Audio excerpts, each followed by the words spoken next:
Bonjour et merci d'être à l'écoute de The Sound of Elsa's Bands, le podcast qui vous fait découvrir des auteurs, compositeurs, interprètes des groupes de rock, pop, metal, folk, jazz, électro et tous ceux que l'on ne peut pas mettre dans une case.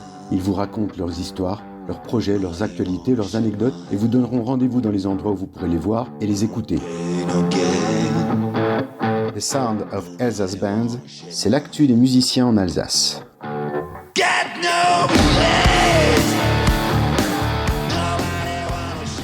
Coucou les amis, bienvenue sur The Sound of Elsa's Bands. Aujourd'hui, une fois n'est pas coutume, habituellement j'interviewe des musiciens, mais aujourd'hui j'interviewe une personne qui est également un artiste, mais un artiste de l'image. C'est René Jacques, certains d'entre vous le connaissent déjà. Salut René. Salut à toi, comment vas-tu ? Ça va très bien, je te remercie. Donc là aujourd'hui, on est au Café Rap à Colmar. Donc c'est aussi l'occasion de parler des bars qui reçoivent des musiciens. Donc là, le Café Rap souvent programme des musiciens locaux. Donc c'est pour ça qu'on est là aussi aujourd'hui. Je tenais aussi à en parler. Donc comme je disais, l'artiste de l'image, donc tu t'es consacré à la photographie, mais spécialisé, on va dire, dans De concert, Philippe, oui. Disons que je me suis pas vraiment... je me suis spécialisé sans vraiment le vouloir, sans savoir calculer cela. Ça m'est venu petit à petit. J'ai toujours fait de la photo, je n'ai pas toujours fait de la photo de concert, mais depuis l'âge de 16-17 ans, j'ai toujours aimé l'image, le son. J'ai à l'époque déjà été un peu, quand j'étais gamin, j'étais déjà un peu geek, comme on n'appelait pas ça à l'époque geek, mais bon voilà, j'étais toujours un petit peu dans tout ce qui est technologie, de l'image, du son. J'ai toujours aimé ça. Et les concerts par contre, ça ne m'est venu qu'il y a environ une dizaine d'années. Donc comment est-ce que je suis arrivé là-dessus ? Un peu, je vais dire un peu par hasard, un peu accidentellement. Hein. Je faisais de temps à autre, comme beaucoup de personnes, j'assistais à des concerts en tant que spectateur. Je faisais comme tout le monde à l'époque une petite photo par-ci par-là avec un téléphone portable. C'était l'époque je ne vais pas exagérer, c'était pas le Nokia 3310, quand même pas. C'était plutôt des petits smartphones, mais les images étaient évidemment de piètre qualité, c'est normal. Et un jour, j'ai un ancien collègue de travail, parce que j'ai pas toujours été que photographe en fait. Hein. J'ai un ancien collègue de travail qui est également photographe, plutôt spécialisé dans les photos de concert, qui est un très bon photographe. Et qui me montrait alors lui c'était les œuvres, qui me montrait ses œuvres. Et quand je voyais ces images, évidemment j'étais envieux, j'étais pas jaloux de ce qu'il faisait, mais j'avais envie de reproduire la même chose en fait. J'avais envie ouais, ça me plaisait. Je trouvais ça vraiment fantastique de pouvoir mettre en valeur les artistes avec toutes ces lumières, la fumée, etc.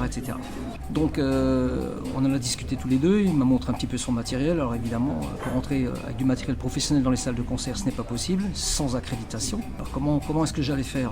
Moi je suis parti de rien. Hein. Alors déjà j'ai changé de téléphone portable, j'ai acheté un téléphone portable un petit peu plus sophistiqué. Ça m'a permis d'avoir des images un peu meilleures, mais évidemment on était loin du résultat escompté. Alors je rentrais dans les salles avec un petit appareil photo compact, voilà, ce qui souvent est autorisé. Donc là les photos étaient meilleures, mais c'était toujours pas le top du top, évidemment. Je continuais toujours à être envieux de mon collègue, mon pote, là, qui faisait des méga photos. Et je me dis non, c'est pas possible. J'ai acheté alors à ce moment-là un autre appareil photo compact, mais beaucoup plus professionnel, de très très très haute qualité, très cher. Et là, j'ai commencé vraiment à m'y mettre et ça commençait vraiment à me plaire et j'ai commencé à avoir de belles photos. Toujours pas aussi bonnes que celles d'aujourd'hui, mais ça me permettait de me conforter dans ce que j'avais envie de faire. Et puis petit à petit, à force de faire des photos, de les poster, de les montrer à des artistes, de les montrer à des personnes, les portes ont commencé à s'ouvrir petit à petit. J'ai créé mon compte Facebook, j'ai créé mon compte Instagram que je n'avais pas il y a 10 ans. Donc j'ai commencé à me faire connaître comme ça. Et c'est comme ça qu'on s'est connus d'ailleurs, Philippe. Ouais. Voilà, au fur et à mesure des images faites, des images postées. Les gens ont commencé à apprécier et j'ai commencé à me faire connaître grâce aux réseaux sociaux. C'est vrai qu'à ce niveau-là, c'est plutôt du positif. Tout le monde dit qu'il y a du négatif sur les réseaux sociaux, c'est vrai, c'est exact, mais il y a aussi des choses positives, il faut le reconnaître. Et aujourd'hui, j'en suis au point où justement, je suis connu dans certaines salles, pas toutes encore, dans certaines salles de concert, surtout alsaciennes, locales, où on me permet, où on m'accrédite presque systématiquement, où je peux venir m'amuser, entre guillemets, et faire des photos, donc avec du matériel professionnel que j'ai acheté par la suite. Voilà. Ça, c'est pour le début de l'histoire, pour le commencement de l'histoire. Alors, la photographie de concert, il y a des particularités. J'imagine est-ce que tu peux nous dire un petit peu comment tu fonctionnes? Je ne vais pas rentrer trop dans les détails techniques purs. Ce que je peux dire, et je pense que là aucun technicien ou aucun photographe autre ne me contredira, la photographie de concert, enfin il me semble en tout cas, est quand même quelque chose, est quand même la photographie, une des photographies les plus compliquées à faire. Parce qu'on a sans arrêt des changements de lumière. Souvent on travaille avec des basses lumières, c'est-à-dire qu'il n'y en a pas suffisamment de la lumière étant quand même la base pour réaliser une belle photo. Ça bouge tout le temps sur scène, les artistes sautent, ils chantent, ils bougent, ils courent dans tous les sens. Donc on peut avoir des très belles photos, mais il est vrai que c'est très complexe, c'est pas évident du tout. Donc il faut effectivement, c'est mieux quand même d'avoir du matériel haut de gamme, pour ne pas dire très haut de gamme. Mais je me permets de préciser, ça n'engage que moi, ce que j'explique aujourd'hui, avoir du matériel très haut de gamme sans savoir l'utiliser, sans avoir l'expérience des années, on va dire, ne sert à rien. C'est comme un skieur qui débutant, qui se permet d'acheter des skis à 4 000 € et qui n'a jamais mis les pieds dessus et qui va tomber au premier virage et qui ne saura jamais skier, il va arrêter alors qu'il avait du matériel haut de gamme. Donc il faut avoir du très bon matériel, c'est vrai, mais beaucoup de choses s'apprennent aussi sur le tas, comme on dit. Il y a des choses qui s'apprennent dans la théorie, c'est comme tout dans la théorie, et après il y a la pratique. Donc dans la pratique, c'est sur le tas, à force de pratiquer, à force de faire. C'est l'expérience. C'est l'expérience. C'est ça. Plus t'en fais, plus tu vas te perfectionner et devenir meilleur. Mon objectif n'étant pas d'être le meilleur, je ne le serai jamais et je ne cherche pas à l'être. Mon objectif personnel, c'est d'être toujours meilleur que moi-même. Donc de toujours faire mieux, mais par rapport à ce que j'ai déjà fait, dans le passé. Voilà. Donc toujours m'améliorer. Ne jamais rester sur ses acquis et toujours chercher, comme tous les photographes, la photo, ce qu'on appelle la pépite, the photo, le cliché qui va nous permettre peut-être de nouveau de nous faire connaître ou de nous mettre en valeur, et surtout le cliché dont on sera fier personnellement. La première fierté du photographe, c'est quand il passe ces images en post-traitement et qu'il voit la photo.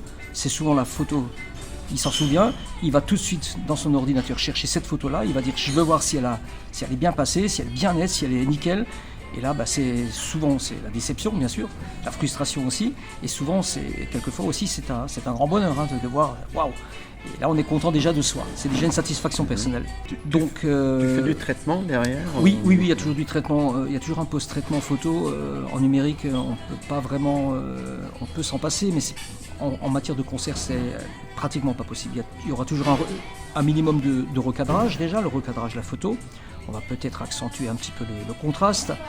On va peut-être jouer un petit peu sur les effets de lumière. Si vraiment on a été un faisceau de lumière, par exemple, qui traverse la scène au moment où on déclenche, la photo serait nickel, sauf que ce faisceau de lumière va un petit peu nous pourrir. Donc on va un peu travailler sur ce faisceau de lumière. Donc moi, j'appelle pas ça vraiment de la triche. C'est, on va dire, plutôt de l'amélioration, de la récupération d'images.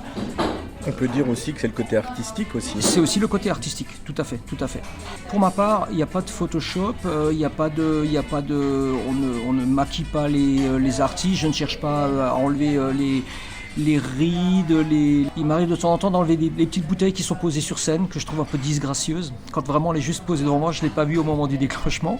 Donc j'enlève la petite bouteille, allez, je la dégage, pour que sur la photo finale, on n'ait pas cette bouteille d'eau qui soit posée juste devant l'artiste. Ou alors, ça peut arriver aussi, ça malheureusement, ça m'est déjà arrivé plusieurs fois, de constater en post-traitement, on ne le voit pas toujours en direct, le fameux bouton de fièvre, sur la lèvre de l'artiste qui s'est fait maquiller, mais sur la photo qui est souvent très très nette, très précise, on va le voir, c'est pas très joli, donc on fait une petite retouche là-dessus, mais c'est surtout pour mettre en valeur l'artiste et surtout pour ne pas le dévaloriser et montrer des choses que nous connaissons tous dans notre vie. J'appelle pas ça vraiment de la triche. Moi, ce que j'appelle de la triche en matière de photographie, quelle qu'elle soit, c'est vraiment les photos retouchées à outrance avec Photoshop, où on a l'impression que c'est une intelligence artificielle au final qui a créé la photo, alors que ça ne reflète pas du tout la vérité de ce qu'on a pris. Quand tu es sur la scène, les musiciens, en général, te réservent un bon accueil. Tu les préviens avant? Comment ça marche?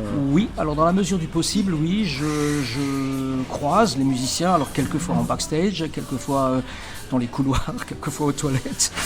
Parce que bon voilà, des fois je me retrouve aux toilettes avec un gars, je sais pas qui c'est, voilà, on fait notre petit besoin et puis on se dit salut parce que tout le monde dans ce monde-là se dit salut. Et puis il voit mon équipement et il se dit Alors, tu parles de quel équipement? Tu parles de l'appareil photo? Par exemple l'appareil photo ou alors oui bien sûr, bien évidemment. Ou alors le harnais, parce que j'ai un harnais sur lequel je peux suspendre mes appareils. Oui. Donc j'ai dit bien les appareils photo que je mets dans le harnais, sinon je n'en ai pas besoin. Je te rassure. Et donc on fait quelquefois même connaissance comme ça avec des gens, des artistes qu'on ne connaît pas ou des musiciens. On se parle et quand on fait la photo de finish de concert, bien sûr c'est toujours vu au préalable avec tous les artistes, déjà premièrement pour avoir leur accord, leur approbation et également pour être certain de ce qu'on va faire, comment on va procéder et 8 fois, 9 fois sur 10 on procède comme ça, quoi. Je me souviens d'ailleurs qu'au Café Rap, tu nous avais pris par surprise. Oui. Là, avec Back et Off, tu nous avais fait une super vidéo, je me souviens.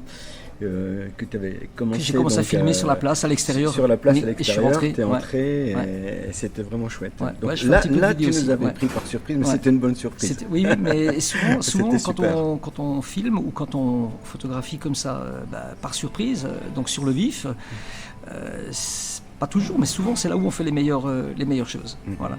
Mais sinon, non, avec les musiciens, les artistes, en règle générale, ça se passe bien, il n'y a pas de gros problème. Quand tu fais tes photos de concert, tu cherches à faire passer un message ou tu veux retranscrire quelque chose? Eh bien, pour ma part en tout cas, je pense que c'est le cas aussi pour d'autres photographes de concert, je cherche toujours à donner une énergie à l'image. Parce qu'au final, une photo, c'est une image figée. C'est pas comme une vidéo où on se promène et puis voilà, c'est vivant. Donc une photographie, à la base, c'est pas vivant, c'est une image figée. Donc j'essaie toujours, dans la mesure du possible, de retranscrire justement cette énergie qui m'est donnée par les artistes, qui m'est donnée par le chanteur ou le groupe lorsqu'ils bougent sur scène, lorsqu'ils font des petites mimiques ou quand ils posent. Quelquefois ils posent pendant 1 seconde ou 2, de manière non calculée, vers le photographe parce qu'il le voit. Et donc de rendre cette énergie et de rendre cette image vivante, le plus vivante possible. Et je trouve que alors c'est pas toujours possible bien sûr, mais je trouve que les images, les photos où il se passe entre guillemets rien, je veux dire, où tout semble justement figé, je trouve ça, c'est un peu fade. Ça manque justement un peu d'énergie. Et j'aime bien rendre cette énergie aux gens qui vont regarder les photos dans le futur. Voilà, ça c'est ce que j'aime bien faire. Un petit peu comme les photos de voitures lors des rallyes, des voitures de course, où on peut prendre une photo d'une voiture qui passe à très grande vitesse. On va déclencher avec l'appareil à une vitesse tellement importante que la photo sera nette, normalement. Oui. Et la voiture, on aurait pu la prendre à l'arrêt. La personne qui va voir la voiture, elle lui semblera à l'arrêt. Et là, par exemple, pour les voitures de course, on va essayer de donner de temps en temps des effets de filet, on appelle ça un effet de filet, où on voit la voiture qui est bien sûr nette, et on verra par exemple les jambes de la voiture qui seront floues, et l'arrière-plan du véhicule, par exemple la forêt, qui sera flou. D'accord. C'est ce qu'on appelle un effet de filet. Et là, on retransmet donc justement cette énergie dans l'image. D'accord. Alors cet effet de filet, on peut pas l'utiliser, on peut pas le faire sur des photos de concert. Techniquement, c'est pas possible. Mais retranscrire l'énergie d'un musicien qui chante, qui crie, qui saute, ça j'aime bien. Je trouve ça donne de la vie à l'image. Voilà. Je pense que c'est important. L'effet de vitesse, on peut peut-être le retrouver sur les baguettes d'un batteur, par exemple. Tout à fait. L'effet de vitesse, on le retrouve presque toujours sur les baguettes du batteur, effectivement, parce qu'on est souvent avec le batteur, on est souvent dans la pénombre, il n'y a pas suffisamment de lumière. Donc on est obligé forcément de procéder à des réglages avec l'appareil qui sont donc une vitesse de déclenchement qui n'est pas très importante parce qu'on n'a pas beaucoup de lumière justement. Et du coup effectivement on se retrouve avec une photo qui peut être nette sur le visage du batteur, mais comme elle a été déclenchée de manière lente, effectivement les baguettes, on aura cet effet de filet. Là effectivement on va le voir parce que la baguette sera légèrement floue. Ok. Très bien vu Philippe. tu t'y connais en photo, c'est bien. Non, tu regardes surtout les miennes. Tu regardes surtout les miennes et tu l'as déjà vu. Ouais, j'essaie de m'inspirer de ce que tu fais. Mais je sais bien. Ouais. Bon, moi, je suis pas équipé. Hein. J'ai mon petit, comme tout le monde. Enfin, oui, le petit compact. Ouais. Voilà. Ouais. C'est pas évident. Mais tout s'apprend et comme dit, il faut pratiquer un maximum. Mais c'est un réel plaisir de pouvoir mettre en valeur les artistes, alors surtout les groupes locaux, parce qu'il m'arrive j'ai la chance quelquefois de photographier, d'assister à des grands concerts de grands artistes. Donc c'est un vrai plaisir, mais c'est un peu plus rare. Mais lorsqu'il s'agit d'artistes locaux, j'aime bien pas seulement histoire d'avoir des photos, mais pour pouvoir les mettre en valeur, ça leur sert ça leur fait de la com, ça leur fait de la pub, de montrer aussi ce qu'ils font. Ouais. C'est très difficile, les artistes locaux ont souvent des problèmes, bien sûr, qui sont liés aux finances. Ils ne sont pas forcément toujours très connus, souvent ils jouent pour pas grand chose. Ouais. Ils font des soirées pour 200 €, 300 €, des choses ridicules. Mais il faut que ces gens-là puissent s'exprimer et surtout, il y en a beaucoup, énormément, qui ont beaucoup de talent. Donc là, je veux quand même rendre un hommage à tous ces artistes locaux, plus ou moins connus, justement, mais pour beaucoup, qui sont vraiment très bons, qui ont beaucoup de talent, qui ont un grand talent, voilà, et qui ne sont pas forcément toujours... Moi, je le remarque à travers justement cette chaîne podcast. Alors, habituellement, je fais des interviews de groupes et pas de photographes. Oui. Mais c'est vrai que tous les groupes que j'ai côtoyés, enfin que j'ai interviewés jusqu'à présent, ils sont vraiment d'une qualité exceptionnelle, quoi. Oui, tout à fait. Donc c'est surprenant effectivement et c'est même dommage pour certains qu'ils ne soient pas plus connus, quoi. Tout à fait. Oui. Je m'en rends compte, j'ai souvent des bonnes surprises. Il m'arrive de faire des soirées, je ne connais pas du tout le groupe, alors je jette un petit coup d'œil sur YouTube histoire de voir s'il y a déjà une vidéo qui existe, voir de quoi ils retournent à peu près pour me préparer pour la soirée. Et quelquefois j'arrive et je me dis bon, c'est qui eux, c'est quoi, bon, ils font quoi, bon, on verra bien. Et quand le concert est fini, souvent en première partie, ils font leurs 45 minutes et des fois, waouh, j'ai connu des concerts, des soirées où le premier groupe a été plus apprécié par le public, j'ai les retours par le public ensuite, où le premier groupe a été plus apprécié que le groupe principal qui se produisait ce soir-là. Et c'est vrai en Alsace surtout, on a la chance d'avoir beaucoup de, peut-être de trop, peut-être des fois de trop justement, mais on a beaucoup de groupes locaux et effectivement il y en a beaucoup qui sont très bons et il faut leur rendre hommage parce qu'ils font ça évidemment pour le plaisir, ils aiment ça, comme moi, c'est clair, mais il y a quand même du boulot derrière, il y a du travail, il y a des frais de gestion, des frais de déplacement, etc. Ouais. Quand on fait des soirées pour 100, 200, 300 €, c'est vrai que je pense pas qu'on puisse dire qu'on le fasse pour l'argent. Il y a plus de plaisir derrière aussi. Plaisir qu'ils vont donner aux gens, au public, un peu comme moi, après quand je livre mes photos. Plaisir pour les personnes et plaisir soi-même à se produire. Voilà. C'est aussi un partage. Exactement, c'est le partage. Comme tout artiste, Tout à fait, il faut être dans le partage. Ouais. C'est ça. Tout seul on n'est rien. Le photographe sans les artistes ne serait rien. Un artiste avec 0 photographe, je pense que ce ne serait pas bon non plus. On a tous besoin les uns des autres. C'est un ensemble, c'est un amalgame d'artistes, de techniciens, de gens qui travaillent quelquefois dans l'ombre et qui amènent un résultat final. Et en général, c'est quand même toujours plutôt pour le public. Hein. C'est clair. Tu nous as parlé tout à l'heure, René, de salles qui t'accueillent pour pouvoir faire tes photos. Est-ce qu'il arrive qu'il y ait des salles qui refusent en fait ta présence ? Oui, tout à fait, Philippe. Oui, c'est pas évident du tout. Il y a des salles où je n'ai pas mes entrées officielles en matière de photographie. Je ne vais pas les citer parce qu'évidemment je n'ai rien contre ces salles-là, bien au contraire, la preuve, j'aimerais bien y aller, mais les accréditations sont accordées en fonction d'un certain nombre de critères, donc c'est en fonction de l'artiste, il y a le label qui peut poser problème, il y a la salle en elle-même qui ne te connaît pas forcément, ou le responsable de salle ou le programmateur qui ne te connaît pas pour plein de raisons. Donc il peut y avoir différentes raisons pour lesquelles les accréditations ne sont pas accordées. Alors c'est toujours un peu dommage, mais je suis dans la compréhension, je sais très bien qu'une salle de concert, quelle qu'elle soit, ne peut pas accorder 50 accréditations par concert. On se retrouverait à 50 photographes dans une salle qui peut contenir 1000 personnes par exemple.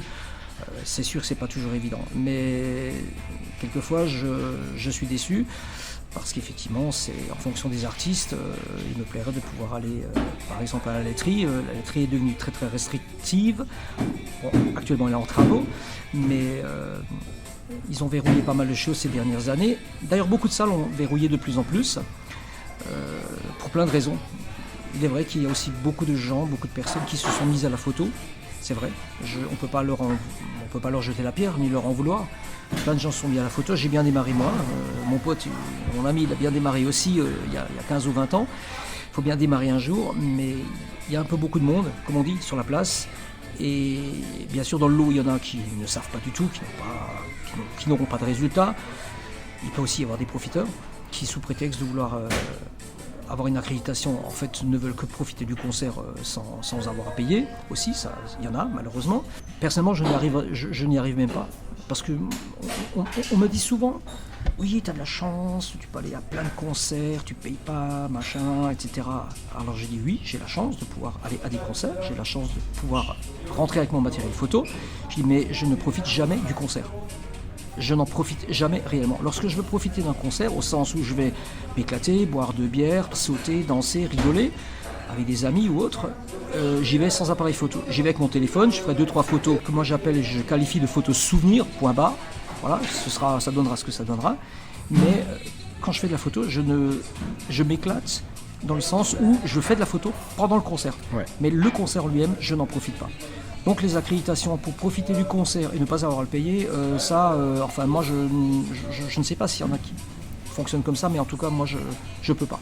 Je ne fonctionne absolument pas comme ça, je n'y arrive pas. Voilà, donc effectivement les accréditations ça devient de plus en plus complexe, mais bon, ce n'est pas dramatique, je me contente entre guillemets de celles que j'ai.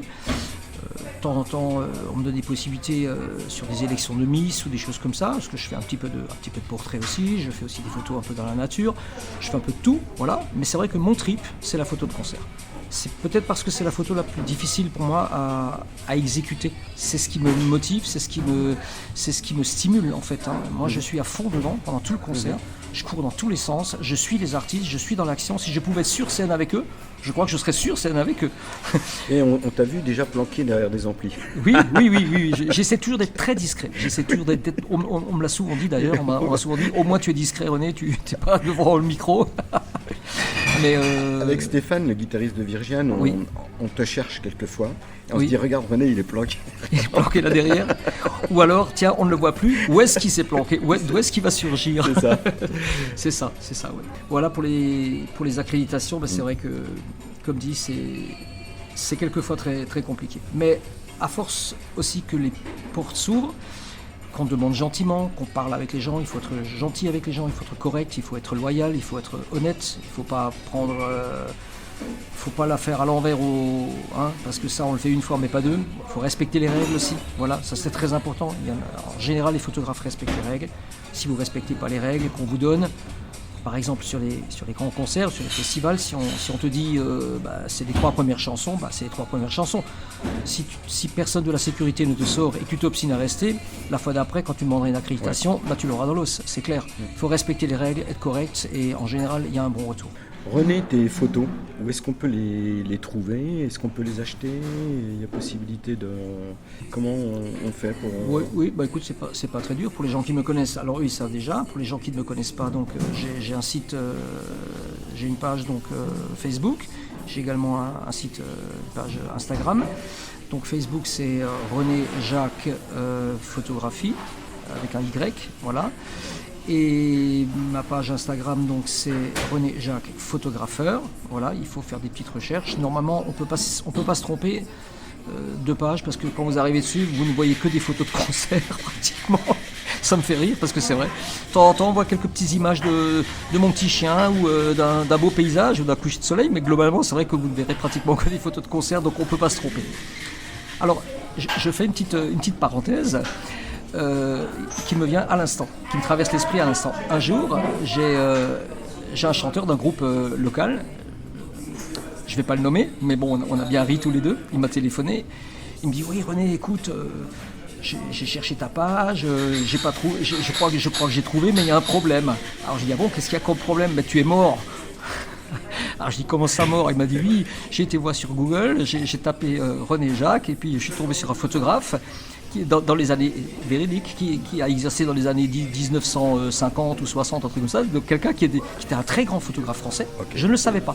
C'est pas pour ça que j'ai pris ce pseudo de Jacques, et qui était un très grand photographe français, mais qui est décédé. Alors j'ai dit, je te rassure, je suis bel et bien vivant, okay. Mais ce n'est pas cette page-là. Alors j'ai lui indiqué. Et puis voilà pour la petite anecdote, mais j'ai bien ri quand il m'a dit écoute René, je crois que tu es mort. non, je suis bien présent. Bon, voilà. On rassure tout le monde alors, t'es bien vivant. Pour l'instant, je suis en bonne santé. Voilà, j'étais en face de moi. Ouais, tout à fait, moi aussi, oui. Pour l'instant, je suis en bonne santé et tant que la santé ça va et tout va, et tant que l'énergie me le permettra, je continuerai à faire ça. Voilà, donc René Jacques photographie et René Jacques photographeur. Et effectivement, on peut, s'il est des adeptes d'un groupe, où il y a souvent des groupes, enfin souvent de temps à autre, des groupes qui me disent écoute, on a vu l'ensemble de tes photos, est-ce qu'on peut les avoir, on peut les acheter en haute définition, donc les photos originales. Donc je les mets en vente. Alors comme ce sont souvent des groupes locaux, ce sont des sommes très modiques.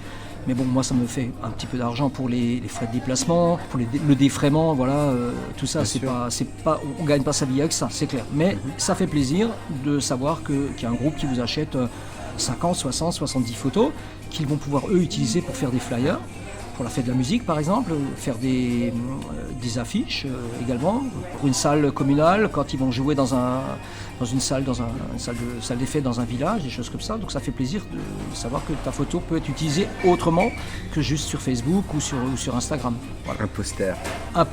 Un beau poster par exemple. Tout à fait. Mais pas de moi. Voilà. Concernant donc les photos. Écoute René, merci infiniment d'avoir accepté donc, cette interview. Pour conclure, est-ce que tu aurais quelque chose à nous dire ? Oui, alors écoute Philippe, déjà merci à toi de m'avoir proposé cela. Il me semble que ça fait 1 an que tu me travailles au corps pour cette petite interview, mais c'est vrai que ça me fait plaisir. Je n'aime pas parler de moi, mais je pense que tout le monde l'a constaté. Je ne suis pas venu pour parler de moi, je suis venu parler de la photographie, des artistes, des concerts, des images, donc de ce monde artistique qui a tellement souffert pendant ce Covid à la con, si je peux me permettre l'expression. Et donc merci à toi d'avoir procédé à cette petite interview. Pour conclure, j'ai envie de dire que restons tous rock'n'roll, soyons bienveillants les uns envers les autres, continuons à faire de la musique, ne lâchons rien quand il y a des temps difficiles, quand il y a des moments difficiles, et j'en ai eu personnellement aussi, que ce soit dans ma vie personnelle ou même pour la photo, hein. Il y a quelquefois des déceptions, des frustrations, on ne tombe pas toujours que sur des gens agréables. Ne baissons jamais les bras, accrochons-nous. Si je ne m'étais pas accroché il y a 10 ans, aujourd'hui je ne serais pas là, je ferais rien. Enfin, je ne ferais pas de photos, ça c'est sûr, pas de photos de concert. Donc il faut toujours s'accrocher. Donc de la bienveillance. Merci à toutes les salles, tous les responsables, les programmateurs, tous ceux qui travaillent dans l'ombre, pour le boulot qu'ils font. Voilà, il faut leur rendre hommage aussi. Merci à tous les photographes, aux autres photographes. Voilà. C'est un monde un peu particulier, mais il en faut. Merci aux patrons de salle, voilà, qui m'ont fait confiance, qui me font confiance, et j'espère des nouveaux qui me feront confiance peut-être à l'avenir, en m'accordant une autorisation, ne serait-ce qu'une fois, pour voir ce que je fais, s'ils sont curieux, s'ils ont envie. Et puis voilà, pour ma part, c'est à peu près tout. Et puis longue vie à la musique et merci à toi. Je t'en prie. Mais voilà, donc ça se termine. Donc on était au Café Rap. Moi je remercie Ilan et toute l'équipe du Café Rap d'avoir accepté qu'on puisse faire cette interview ici. C'est un endroit charmant, un bar à Colmar, donc qui accueille des artistes. Je tenais aussi à remercier tous ces bars et ces restaurateurs, et comme René, toutes les salles de concert qui permettent aux artistes, les photographes comme les musiciens, de pouvoir s'exprimer. Voilà, à très bientôt les amis.